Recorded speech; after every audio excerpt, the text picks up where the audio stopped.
next team we're about to talk about, a lot of question marks. The Indiana Pacers. The Indiana Pacers finished with the 4th seed last year. They finished 45-28, I believe. They got swept by Miami in the first round. They fired their head coach, and they have no real star. I know they hired this guy from the Raptors, assistant coach. His name is Nate Bjorkgren. He's hard to pronounce. His name is Nate Bjorkgren. He's coming from Nick Nurse, so maybe he'll be a good coach and he can elevate that team. But the problem with the Pacers, they have no real star. As I was doing research for this preview, they made no offseason moves besides re-signing Ethan Holiday. They traded TJ Lee for Jalen Leck. I think that's his name. LeCue, bro. It's LeCue. Jalen LeCue. It's LeCue. And they drafted Cassius Stanley, and who has a lot of potential coming out of Duke. Who knows what he's going to be. But, yeah, for me, they just have no real star. You know, is Oladipo going to go back to his all-star status that he was in 2018? I'm not too sure about that. So that's why I'm not sure about the Pacers. I think they won't finish as high as 4 this season because they have no real star. But I think they should make the playoffs because they have so many good players on that team. Yeah, the Pacers are a team that I have in my second tier of Eastern Conference teams outside of those top 6 that I think are locks. I think they're going to be on, that outside bubble that should be a playoff team, but could easily miss it because you're talking about Nate Bjorkgren coming in. We don't know what he is as a head coach. And look at the situation he's coming into. Like you mentioned, no superstar or really star to carry the load. Then you have Victor Oladipo, who he doesn't want to be there, or does he? He hasn't played in a year. That's a tough situation to handle. And then you have that logjam at center, power forward, I guess, with Sabonis and Turner. As much as I love Sabonis, he doesn't really fit the mold of the current NBA. And although they have a Raptors-esque really nice lineup, they just don't have that guy to take over when it comes down to it. And I think with all those question marks, even though they have a nice lineup, they have really nice depth, and I think they're a superstar away from being a lock in the Eastern Conference, I see them falling on – they're the anti-Raptors to me. Instead of having a really nice regular season, I think they have a bad regular season, and I would not be surprised to see them start selling off pieces at the deadline. Miles Turner, Victor Oladipo, get those contracts off and start to bring in some new young talent. Not to spoil it, I actually have them missing the playoffs this year. Oh, Wow. Technically, because remember, there's that 9 and 10 seed play-in game this year. So I do have them making the play-in games, but I do not have them as one of the top 8 seeds in my Eastern Conference. If they trade Oladipo or Sabonis or Turner, if they trade their core players basically for younger talent, I see that. But with this lineup of Brogdon, Oladipo, Warren, Sabonis, Turner, I don't see them missing the playoffs. I think that's a lock in the East, personally. Listen, we saw Victor Oladipo in the bubble. We saw he was pretty bad. He doesn't look like himself. Yeah, that's what I'm saying. We don't know. Like he has a full off season, but it hasn't really been a full off season. So we don't know what he's going to be like coming in. But I want to say this: TJ Warren is their best player.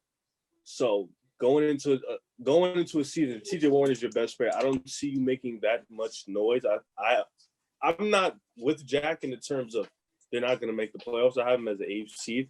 But I think with Malcolm Brogdon, who's a pretty steady point guard, he can he can play defense. I feel like if you get even 80% of Victor Oladipo, then you're going to be okay. TJ Warren's a bucket. We know that. But he's not he's good, but he's not great. Sabonis is an all-star. He's solid. Miles Turner, we don't know his situation. He kind of fell off a little bit last year. Defensively, he's still there, though. I think they have a pretty solid starting 5. Their bench is going to be a little tricky. Doug McDermott, I know, is still there. And they got a few – Aaron Holiday's still there. Justin Holiday's still there. So they got a few good pieces. But I'm just not sold on this team with the new head coach. In fact, this team has no real direction. They're kind of just pedestrian. There's just a lot of good players. There isn't anybody that can really make a turn. Brogdon's not young, but he's not old. And TJ Warren, he's young, but he's going to be what he's going to be. So I'm just not too sold on this team. But I think they're going to still be a playoff team nonetheless. I mean, no player on the Pacers is old. Oladipo isn't old. TJ Warren isn't. Sabonis isn't. Turner isn't. Brogdon isn't. I don't agree with Warren being the best player. I think Sabonis has has that title as the best player on that team. I think what might hurt them is their depth. I mean, off the bench, you have Jeremy Lamb, Justin Holiday. They're both pretty good. But then after that, Doug McDermott, he's been inconsistent his whole career, even though he had a pretty good year with Indiana last year. TJ McConnell as your backup point guard, or Aaron Holiday some nights. Edmund Summers there, Jakar Sampson, I didn't hear a big. Cassius Stanley, and Goga Bitadze. I don't know if I pronounced that right. But I mean, I don't think their bench is phenomenal. So I think if anything, their depth will hurt them throughout the year. But I think the Pacers season really depends on how good Nate Bjorkgren is, to be honest. If he's an excellent head coach, better than Nate McMillan, and maybe they can surprise us. But, that is yet to be seen. And because of that, my projection for the Indiana Pacers this year, I think they finish with the 7th seed. I just think that roster, they don't have any real star. They remind me of like the 2014 to 2015 Denver Nuggets teams. Ty Lawson was the best player. 1 year was Iguodala. I don't know if it was earlier or later. I'm not sure, but I don't know if it was like 2013 or 2014. It might have been 2013, 2014. It was between those years. They don't have a real star, but they have a bunch of good players. And I think that's good enough to make it to the playoffs in the East. If it was the West, it'll be different. But in the East, I think it's good enough. Okay, and I could see them as high as 6, but I can also see them as low as 9th or 8th. No. See, like, as much as it sounded crazy what I said, we have them in the same range. I have them finishing as high as 6th or as low as 9th or 10th. And personally, I just fell on the lower side because I think that the teams that we're going to get to have higher upside, and I feel better about the questions of those teams going into the season. I think that those teams are trending upwards. And as of right now, what we've seen from the Pacers this offseason, there's nothing to give me excitement. They didn't make any moves. They're the same team that got swept out of the first round last year. They fired their head coach, who was a coach of the year candidate this past season. They're bringing in a rookie head coach who's never head coached before in his career to deal with Victor Oladipo, who had issues this offseason, coming off an injury and one of the worst stretches of his career in the bubble. And like I said, down low, dealing with Miles Turner and Sabonis, who Turner fits the mold more, but has not really developed in the past season and a half. And Sabonis, who doesn't fit the mold of the current NBA. So it's a very difficult situation. If Bjorkgren comes in and does a good job, I could easily see them finishing 6th, maybe even 5th. But I just have them falling on the lower end of my spectrum of what I see them being this year. And that's no knock on them. I just think the East got better all around. No. Before you go, Todd got cutting me off, man. I'm getting do you say that Sabonis it doesn't fit the mold of the NBA because he can't defend very well? Or I think he meant his game, his offensive I think game. he can shoot. He's not a bad shooter.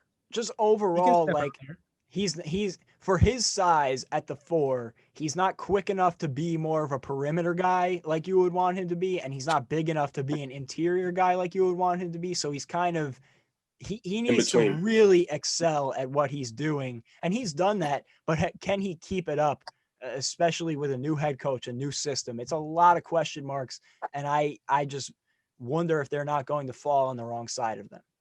Yeah, I get it, but I think that he does fit the modern NBA. I know where you're coming from, but I don't know. I like guys that I think don't fit the modern NBA are guys like Drummond, guys who can't shoot at all. Sabonis can step out there, but on top of shooting okay, he also is great in the post. So I think that's where he was going with it, though. Like the post era is almost utterly gone in the NBA now, and guys are stepping out and shooting threes. And I don't think Sabonis' game is predicated. I think his game is more predicated on inside game, like the old back in the day game. But I get it though. But I want to say this. I want to point out that 7 teams that I have in the East all have a star, whether it be like a consistent all-star or a superstar player. Even Washington is getting Russell Westbrook, and they have Bradley Beal. So I'm looking at the East in a sense, and with those 7 teams, I feel like they're locked. And with Indiana, you could throw in Indiana, and Orlando could make a push. You don't know. I don't think we're going to make a push, but Chicago can make a push. You really don't know. Like these bottom teams in the East can make a push. And It's going to be really hard for Indiana to stay afloat because they're gonna play that perfect game. They're not gonna do too much. They're not gonna do too little. They're gonna play that perfect, well-rounded game. Do they have that guy to take over and get them to the playoffs? I don't know, because just a couple of years ago, Victor Oladipo was that guy. They were just the 4th seed before his injury. So I don't know if he's gonna come back and be that guy. If he does, lit. In the East is great, lit. I hope he does. But if he doesn't, then who's gonna be your guy? Are you gonna see TJ Warren go off again? Is Sabonis gonna come back and be an all-star again? Is Malcolm Brogdon gonna not fall off like he did? He was the first 20, 25 games, he was averaging a double-double, dropped down to about 15-8. So is he gonna be that guy again? We don't know. So it's gonna be really, with the new head coach, it's gonna be interesting to see how they move. But I have them 8th. I think they're gonna be 8th. I think they're gonna get in as the 8th seed to make the playoffs. Yeah, I just don't want it to be misconstrued as me saying like the Pacers are not a good team. The Pacers are a good team, but I think the East is better than a lot of people are giving it credit for. And when I look at the 8 teams that I put ahead of the Pacers, I just see 8 teams that have a guy that I feel confident with the ball in his hands at the end of the game. And I just don't see that with the Pacers unless, like Riv said, Warren is the same guy or at least similar to what he was in the bubble, or Oladipo comes back healthy from that injury. And that remains to be seen. But I feel safer with the teams that I bet on making that 7th and 8th seed than the Pacers. But they're in that. This is how I rank my teams. I have 6 locks. I have 4 teams in the next layer. I have 3 teams in the next layer. And then I have 2 teams that I don't see any chance making it. So okay, gangster.